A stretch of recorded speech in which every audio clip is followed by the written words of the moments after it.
좋은 아침입니다. 하나님의 말씀과 오늘 다시 시작. 안녕하세요. 김배강 목사입니다.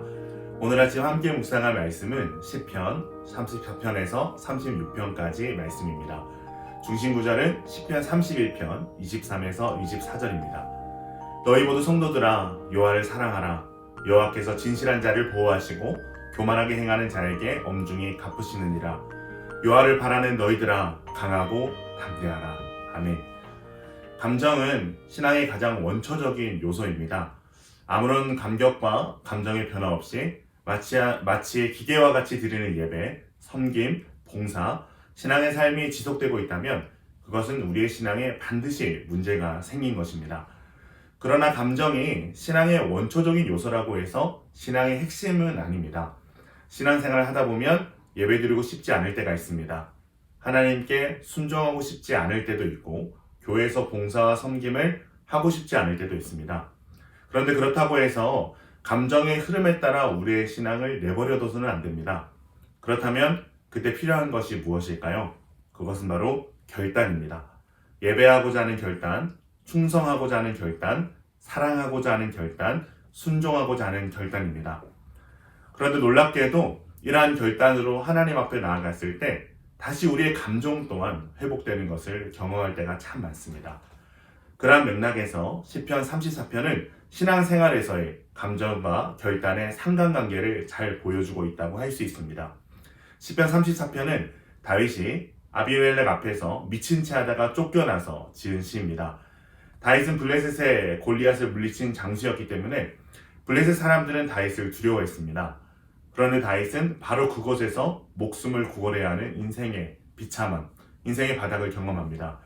그런데 그토록 비참한 순간에 다윗은 무엇을 하고 있습니까? 1절에서 다윗은 하나님을 항상 송축하고 찬양할 것을 굳은 의지로 결단하고 있습니다. 2절에서는 하나님을 자랑할 것임을 결단합니다. 더 나아가 3절에서 다윗은 자신과 함께 하나님의 광대하심을 찬양하자, 그 이름을 높이자고 권면합니다. 다윗은 어떻게 이렇게 비참한 상황 속에서 하나님을 원망하지 않고 이런 놀라운 고백으로 나아갈 수 있었을까요? 4절에서 7절까지 그 이유가 등장하는데요. 중심 내용은 간구에 응답하시는 하나님입니다. 4절과 6절 그리고 7절에서 다윗은 과거의 경험을 회상합니다. 자신의 간구에 응답하셔서 자신을 보호하시고 구원하신 하나님을 고백합니다. 5절에서는 그들이라는 3인칭 복수형을 사용해서 하나님의 구원을 자신만이 아니라 하나님을 바라보는 자들도 경험하게 될 것임을 선포합니다. 다윗의 신앙은 체험적 신앙입니다. 그렇기 때문에 다윗은 자신이 경험했던 그 놀라운 하나님을 온 이스라엘 공동체가 만나기를 원하는 마음으로 너희는 여호와의 선하심을 맛보아 알며 하나님을 누리는 복을 경험하라 라고 말합니다. 더 나아가 여호와를 경외하고 찾으라 라고 말하며 부족함 없이 베푸시는 하나님을 경험할 것을 권합니다. 34편의 두 번째 부분인 11절에서 22절은 의인과 악인들에 대해 반복하여 기술하고 의인을 위한 하나님의 행위도 반복하여 제시되고 있습니다. 17절에 건지셨도다, 18절에 구원하시는도다, 19절에 건지시는도다와 같은 구조와 단어의 반복은 의인을 사랑하심으로 고난에서 건지시고 악인은 반드시 벌하시는 하나님의 속성을 강조해 줍니다. 특별히 시편 19절에서 고백하는 의인의 삶은 이 시편 전체를 관통하는 귀한 주제가 됩니다. 의인은 고난이 많으나 여호와께서 그의 모든 고난에서 건지시는도다.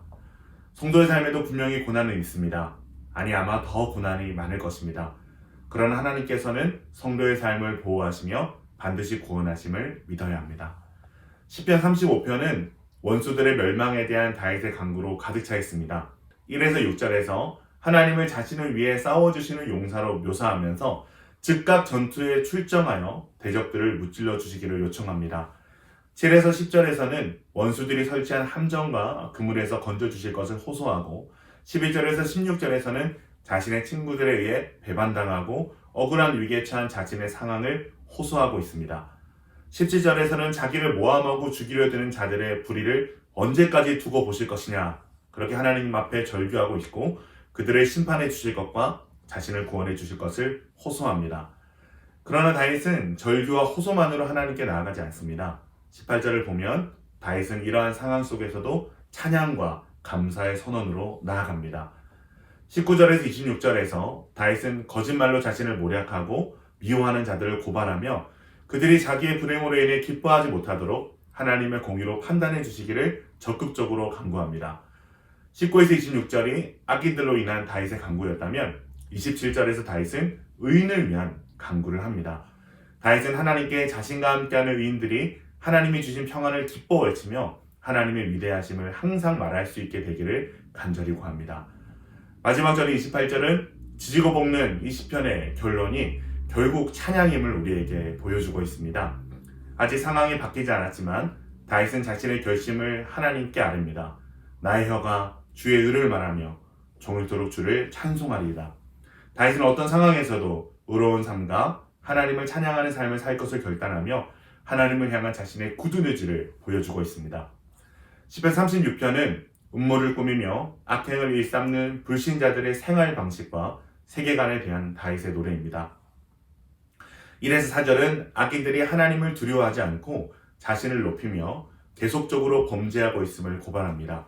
그러나 이러한 상황 속에서도 다윗은 하나님의 인자하심과 진실하심을 찬양하며 하나님의 의로우심을 찬양하고 있음을 5, 6절에서 보여줍니다. 7에서 9절은 우리가 누리고 있는 하나님의 사랑을 고백합니다.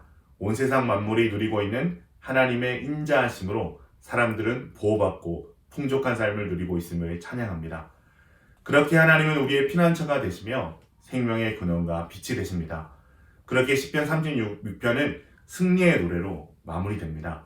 다윗은 악인들이 성행하는 시대 속에서도 하나님은 살아계셔서 의인에게 인자와 정의를 베푸시고 자기 제약으로 멸망할 것을 믿고 구하며 승리의 노래를 하나님께 올려드리고 있습니다.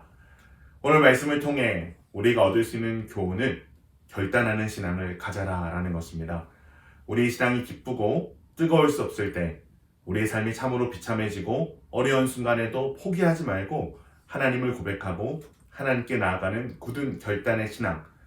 다윗은 상황이 흘러가는 대로 감정이 흘러가는 대로 자신의 신앙을 내버려 두지 않습니다.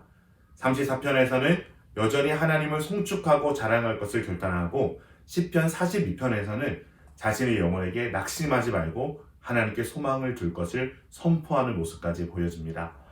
상황은 늘 변합니다. 좋을 때도 있고 고통스러울 때도 있습니다. 그렇게 우리는 변하는 상황에 중심을 두고 이리저리 치우치는 것이 아니라 단 한순간도 변함없으셨던 헷세대의 사랑으로 우리를 속량하시고 여기까지 인도하신 하나님께 시선을 고정하고 삶을 맡겨드려야 되는 줄로 믿습니다. 그러기 결단하며 굳은 의지로 주님께 나아갈 때 다윗이 이스라엘 회중에게 권한 것과 같이 여호와의 선하심을 맛보아하는 놀라운 은혜가 우리에게 주어지는 줄로 믿습니다. 오늘 하루 어떤 상황에서도 변함없는 하나님만을 바라보고 그분을 찬양하고 신뢰하기를 결단하며 나아가는 사랑하는 기쁜 가족들 되기에 주님의 이름으로 축원합니다.